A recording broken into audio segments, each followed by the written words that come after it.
러시아가 우크라이나를 침공한 지 오늘로 8일째를 맞는 가운데 양측은 곧 2차 회담에 나설 것으로 보입니다. 1차 회담과 달리 이번에는 성과를 낼 수 있을지 주목되는데요.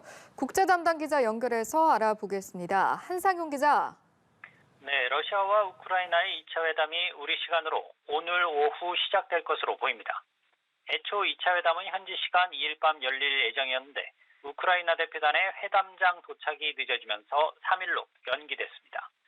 지난달 28일 첫 회담 때도 우크라이나 대표단이 러시아 측 공격을 우려 제3국을 경유해 회담장으로 가면서 회담 시작이 예상보다 늦어졌습니다. 러시아 측은 대표단 구성이 1차 회담과 같고 휴전과 안전 대피 통로 문제가 논의될 것이라고 밝혔습니다. 2차 회담 장소는 폴란드와 접경한 벨라루스 서남부 브레스트주의 벨라베슈의 숲으로 이곳은 옛 소련 지도부의 별장이 있던 곳입니다. 1차 회담 당시 양측은 일부 합의가 가능한 의제를 확인하고 다음 회담에서 이를 구체적으로 논의키로 했는데요.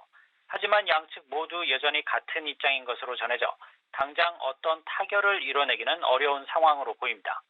우크라이나는 즉각적인 적대행위 중지와 돈바스, 크림반도를 포함해 자국 영토에서 러시아의 철군을 먼저 요구하고 있습니다.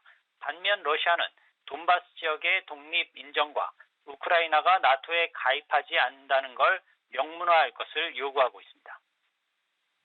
네, 러시아군이 우크라이나 남부 도시 헤르손으로 진입했다는 소식도 전해지는데 어떻습니까? 네, 러시아군이 현지 시간 2일 우크라이나 남부 도시 헤르손의 시내까지 진입했다고 로이터 통신 등이 보도했습니다. 헤르손 시장은 러시아군이 거리에 진입해 시의회 건물까지 뚫고 들어왔다고 밝혔습니다. 반면 러시아 국방부는 헤르손을 완전히 점령했다고 주장했습니다. 이 주장이 사실이라면 러시아는 우크라이나의 규모 있는 도시를 처음 점령하게 되는 겁니다. 인구 30만 명의 헤르손은 2014년 러시아가 강제 병합한 크림 반도와 가까운 흑해 연안 도시여서 전략적 요충지로 분류됩니다. 하지만 우크라이나 정부는 러시아의 헤르손 점령은 사실이 아니란 입장을 유지하고 있고 미 국방부 고위 당국자는 현 시점에선 격전지로 보고 있다고 말했습니다. 러시아군은 이와 함께 우크라이나 수도 키이우와 제2의 도시 하르키우를 집중 공격하고 있습니다. 특히 러시아가 공수부대까지 투입한 하르키우 도심에선 미사일 공격과 함께 시가전도 벌어져 대규모 인명피해가 우려되는 상황입니다. 이런 가운데 러시아는 우크라이나 군사작전에 참여한 러시아 군인이 500명 가까이 숨졌다고 처음 밝혔습니다. 러시아가 공개적으로 자국 사상자 규모를 공개한 건 서방 언론이 유포하는 러시아군 사상자 수가 부풀려졌다는 걸 주장하기 위해서입니다. 반면 우크라이나 대통령실은 러시아 군인 7,000명 이상이 숨졌다고 주장했습니다.